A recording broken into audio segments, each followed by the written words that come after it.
The movie opens in an isolated cabin in the woods, where a mysterious figure known as the Lumberjack Man is gathering weapons and making large pancakes.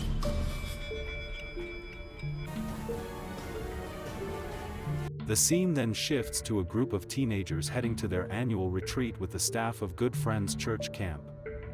Among them, a group of ladies talks about a new girl named Faith, who has joined the retreat for the first time.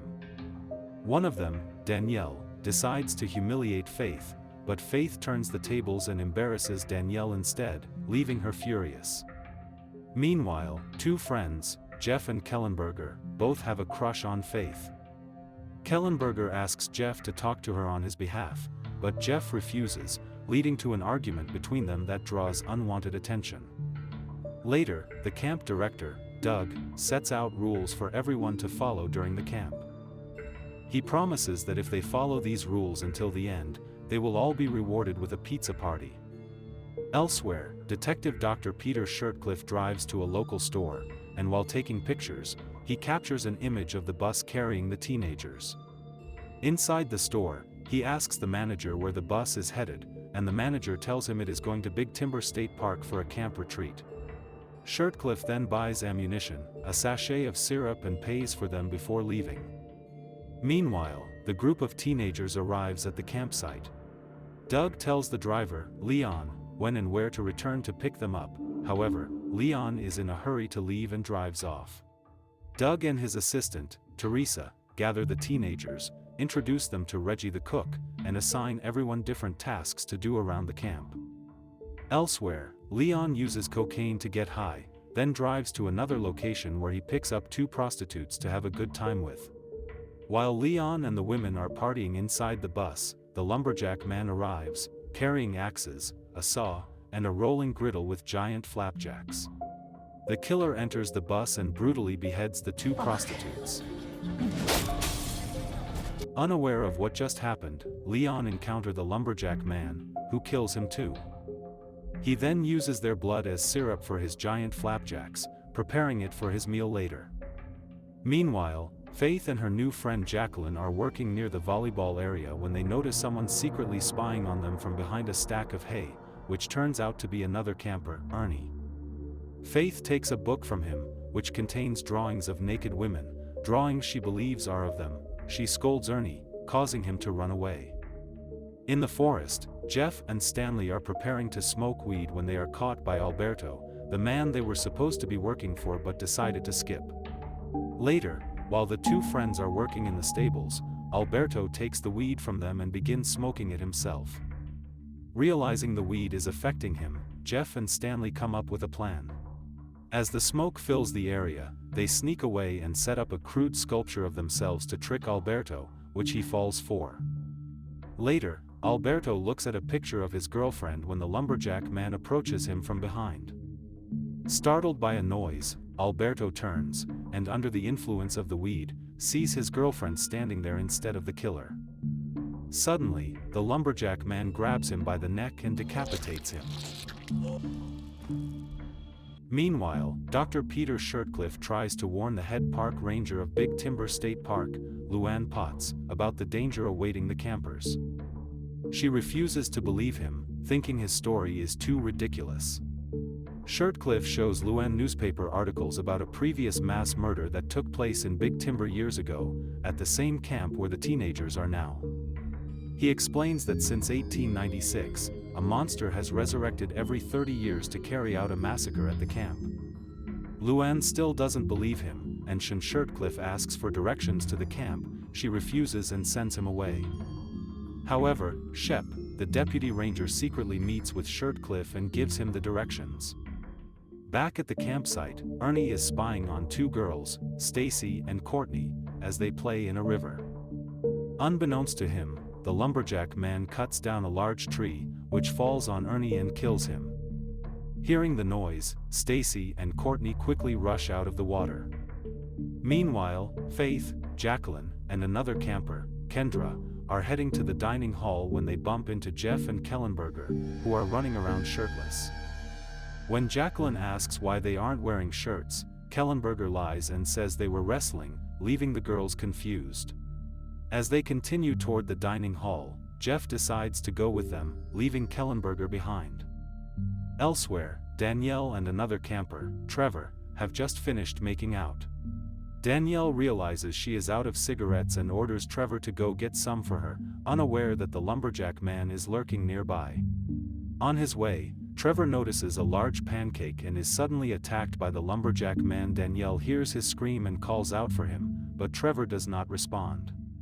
Frustrated by his silence, she begins yelling at him, until the lumberjack man throws Trevor's severed head at her.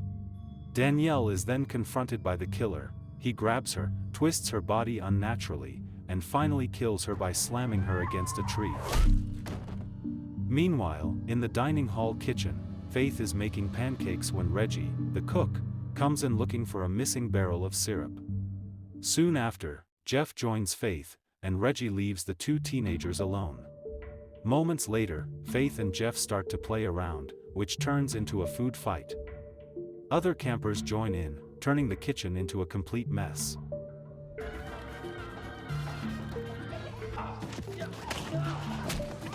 Meanwhile, Luann sends Deputy Shep into town and begins looking through old newspaper articles and police reports. Suddenly, she hears noises outside and goes to investigate but sees no one. Just then, the lumberjack man attacks her. Luann fires her gun, hitting the monster and making him fall. As she tries to call for help, the lumberjack man rises again and hurls an axe into her back. Injured, Luann throws objects at him in desperation until she grabs a cup of syrup that her deputy had been using earlier. When she throws it, the syrup burns the monster, forcing him to retreat. Meanwhile, in the theater playhouse, Stacy and Courtney are working when Kellenberger arrives with drinks. The campers begin partying, drinking, and even dressing in Greek attire to enjoy themselves. Their fun is cut short by the sudden arrival of the lumberjack man. Terrified, Stacy and Courtney run, while Kellenberger stays behind and is killed when the monster repeatedly smashes his head against the wall. The lumberjack man then goes after the two girls.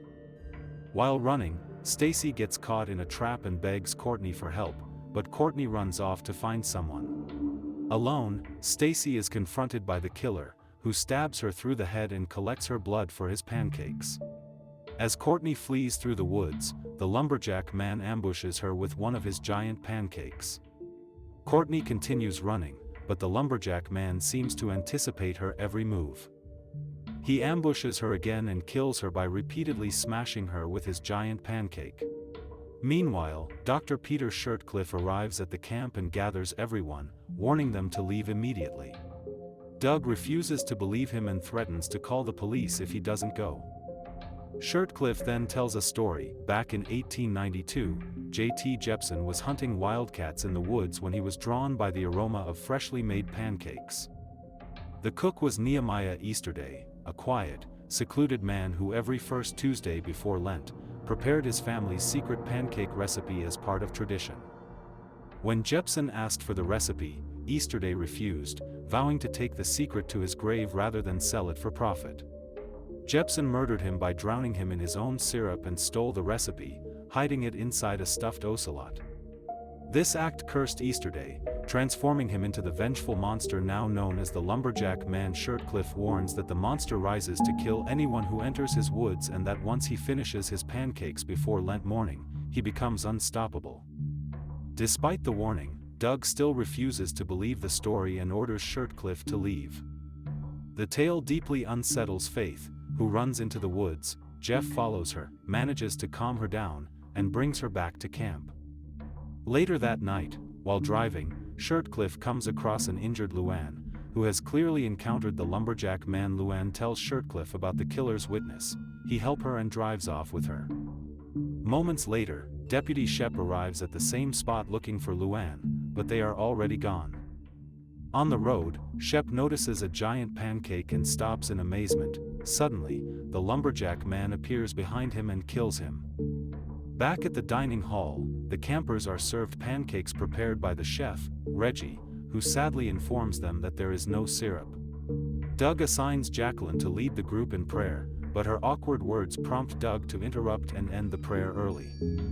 As the group prepares to eat, Doug discovers Ernie's skinned face hidden in his pancakes and screams in horror.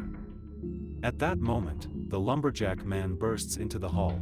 He immediately kills Jacqueline by throwing an axe at her, sending the room into chaos.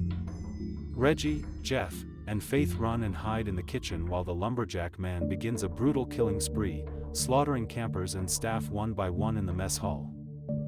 Doug also manages to slip into the kitchen, locking the door behind him to keep others out. When Reggie confronts Doug for abandoning the campers, Doug threatens him with a small pocket knife. Teresa pleads to be let in, but her cries draw the lumberjack man, who kills her. One camper tries to attack the monster with a knife but slips and accidentally kills himself instead. After massacring everyone in the hall, the lumberjack man shifts his focus to the survivors in the kitchen and begins pounding on the door. Doug panics and flees first, with the others following close behind as they escape through the back door. Moments later, the lumberjack man breaks through and advances toward them.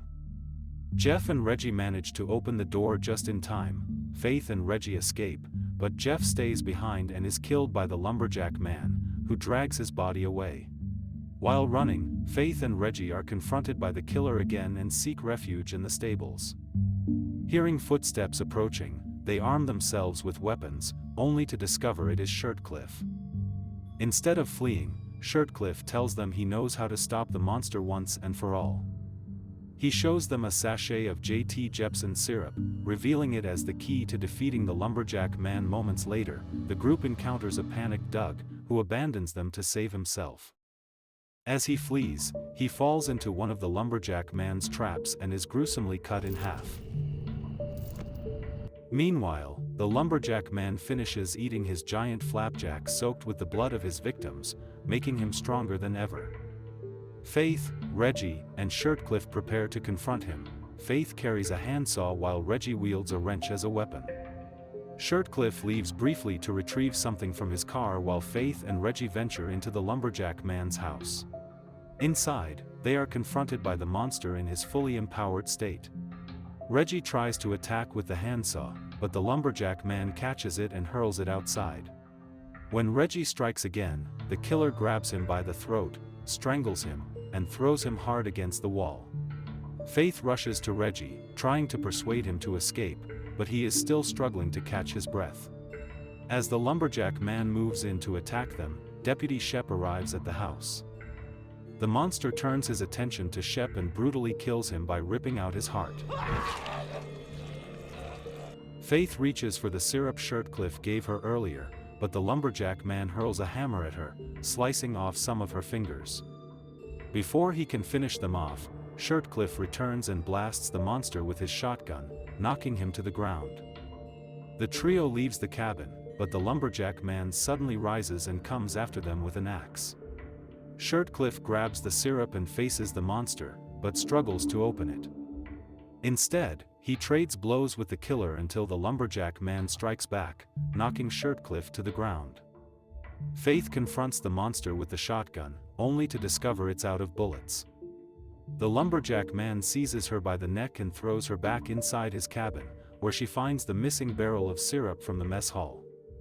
Following Shirtcliffe's instructions, Faith covers herself in syrup and faces the monster, who is about to kill Reggie and Shirtcliffe. When he fails to notice her, Faith taunts him by revealing she is a descendant of Jepson, enraging Easterday and drawing his attention toward her. Faith fights the lumberjack man, but he overpowers her and begins to strangle her. However, the syrup covering her body starts burning the monster, giving Faith the upper hand. The lumberjack man convulses violently before collapsing and dying. Faith, who is rendered unconscious from the struggle, wakes up and reunites with Shirtcliffe and Reggie. As they celebrate their survival, a fire breaks out in the cabin, consuming it and ensuring the monster is finally destroyed, ending his murderous spree. The next day, Shirtcliffe, Faith, Reggie, and the injured Luann make their way to the roadside and flag down an approaching car. The driver offers them a ride to town. They leave the camp, and the horrifying memory of the lumberjack man behind as the movie concludes. Okay guys, that's all the recap about Lumberjack Man from 2015. Thanks for watching, see you again in the next video.